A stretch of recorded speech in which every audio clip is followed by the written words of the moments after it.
ನಮಸ್ತೆ ವೀಕ್ಷಕರೇ, ಇನ್ಫೋ ಮಾಸ್ಟರ್ಗೆ ಸ್ವಾಗತ.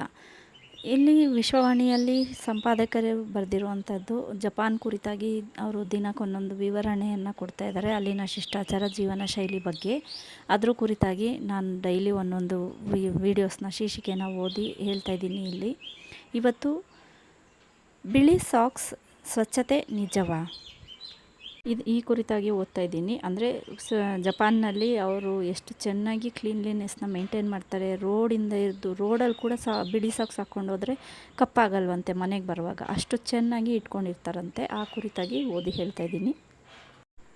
ಜಪಾನಿನ ಬಗ್ಗೆ ಆಗಾಗ ಸಾಮಾಜಿಕ ಜಾಲತಾಣಗಳಲ್ಲಿ ಒಂದು ಸುದ್ದಿ ವೈರಲ್ ಆಗಿ ಗಮನ ಸೆಳೆಯುತ್ತದೆ. ಅದೇನೆಂದರೆ, ಜಪಾನಿನಲ್ಲಿ ನೀವು ಬಿಳಿ ಕಾಲುಚೀಲ ಸಾಕ್ಸ್ ಹಾಕಿಕೊಂಡು ನಡೆದರೆ ಅವು ಸ್ವಲ್ಪವೂ ಕೊಳೆಯಾಗದೆ ಧರಿಸಿದಾಗ ಹೇಗಿರುವುದೋ ಹಾಗೆಯೇ ಸ್ವಚ್ಛವಾಗಿ ಇರುತ್ತವೆ ಎಂಬ ಮಾತು. ಹಾಗೆ ನೋಡಿದರೆ ಈ ಮಾತು ಅಥವಾ ನಂಬಿಕೆ ಸಾಕಷ್ಟು ಜನಪ್ರಿಯವಾಗಿದೆ. ಅದು ಕೆಲವೊಮ್ಮೆ ಹಾಸ್ಯದಲ್ಲಿ, ಕೆಲವೊಮ್ಮೆ ಅಚ್ಚರಿಯ ಭಾಷ್ಯದಲ್ಲಿ ಹಾಗೂ ಕೆಲವೊಮ್ಮೆ ಜಪಾನಿನ ಸ್ವಚ್ಛತೆಯನ್ನು ಕೊಂಡಾಡುವ ರೀತಿಯಲ್ಲೂ ಬಳಕೆಯಾಗುತ್ತದೆ. ಆದರೆ ಈ ಮಾತು ಎಷ್ಟು ಸತ್ಯ, ಅಥವಾ ಇದು ಅತಿ ರಂಜಿತವೇ? ಈ ಮಾತನ್ನು ಮೂಲತಃ ಜಪಾನಿಗರ ನಗರಗಳ ಸ್ವಚ್ಛತೆಗೆ ಸಾಕ್ಷ್ಯ ಎಂಬಂತೆ ಬಳಸಲಾಗುತ್ತದೆ. ನೀವು ರಸ್ತೆಗಳ ಮೇಲೆ ತ್ಯಾಜ್ಯ, ಪ್ಲಾಸ್ಟಿಕ್ ಚೀಲಗಳು, ಸೇದಿ ಬಿಟ್ಟ ಸಿಗರೆಟ್ ತುಂಡು, ಚಿಪ್ಸ್ ಅಥವಾ ತೀರಾ ಕಡಿಮೆ ಸಂಖ್ಯೆಯಲ್ಲಿ ನೋಡಬಹುದು.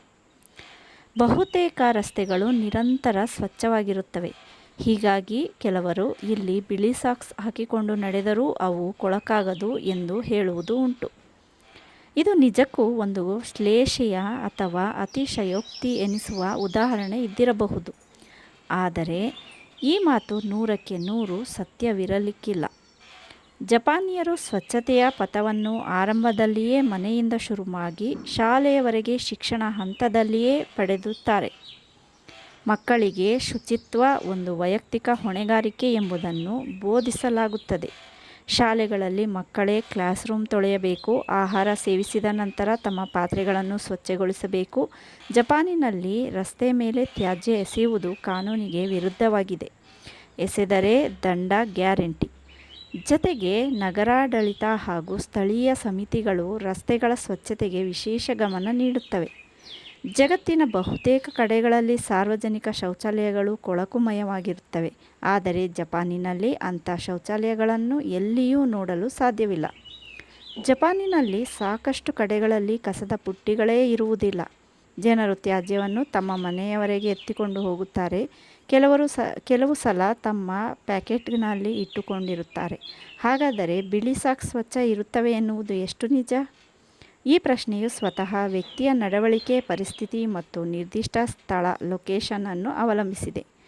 ಯಾವುದೇ ನಗರ ಎಷ್ಟೇ ಸ್ವಚ್ಛವಾಗಿದ್ದರೂ ಅಲ್ಲಿ ನಡೆದಾಡಿದ ಬಳಿಕ ಧರಿಸಿದ ಸಾಕ್ಸ್ ಸ್ವಚ್ಛವಾಗಿರುವುದು ಸಾಧ್ಯವಿಲ್ಲ ಎಂಬುದು ಜನಪ್ರಿಯ ನಂಬಿಕೆ.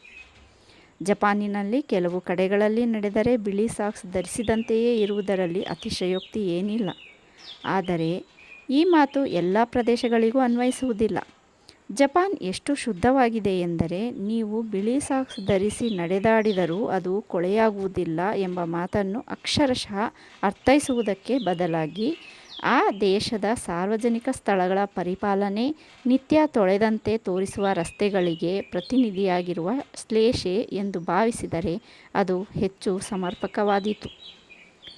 ಟೋಕಿಯೋ, ಒಸಾಕಾ, ಕ್ಯೋಟೋ ಮುಂತಾದ ನಗರಗಳಲ್ಲಿ ಪಾದಚಾರಿ ಮಾರ್ಗಗಳು ನಿಜಕ್ಕೂ ಸ್ವಚ್ಛವಾಗಿರುತ್ತವೆ. ಪಾದಚಾರಿ ಮೇಲ್ಮೈ ಸಾಮಾನ್ಯವಾಗಿ ಪ್ಲಾಸ್ಟಿಕ್ ಟೈಲ್ಸ್ನಿಂದ ಕೂಡಿರುತ್ತದೆ. ಅಲ್ಲಿ ನಡೆದರೆ ಸಾಕ್ಸ್ ಸ್ವಚ್ಛವಾಗಿರುತ್ತದೆ. ಅನೇಕರಿಗೆ ಜಪಾನ್ ಅಂದರೆ ಸ್ವಚ್ಛತೆ, ಶಿಸ್ತಿನ ಸಂಕೇತವಾಗಿ ಕಾಣುತ್ತದೆ. ತಮ್ಮ ಈ ಮಾತಿನ ಮರ್ಮವನ್ನು ಬಣ್ಣಿಸಿ ಹೇಳುವಾಗ ಬಿಳಿ ಸಾಕ್ಸ್ ನಿದರ್ಶನ ತಕ್ಷಣ ನೆರವಿಗೆ ಬರಬಹುದು. ಬಿಳಿ ಸಾಕ್ಸ್ ಉದಾಹರಣೆ ಸುಲಭವಾಗಿ ನಂಬಿಸಬಹುದಾದ ನಯವಾದ ಶ್ಲೇಷೆ ಎಂಬುದು ಅನೇಕರ ಅಭಿಮತ. ಜಪಾನಿಗೆ ಭೇಟಿ ನೀಡಿ ಅಲ್ಲಿನ ಸ್ವಚ್ಛತೆಗೆ ಮಾರು ಹೋದವರು ಹಬ್ಬಿಸಿದ ಮತ್ತು ನಂಬಿಸಿದ ಒಂದು ಸುಂದರ ಕಲ್ಪನೆ ಇದು ಎಂದು ಹೇಳುವವರು ಇದ್ದಾರೆ.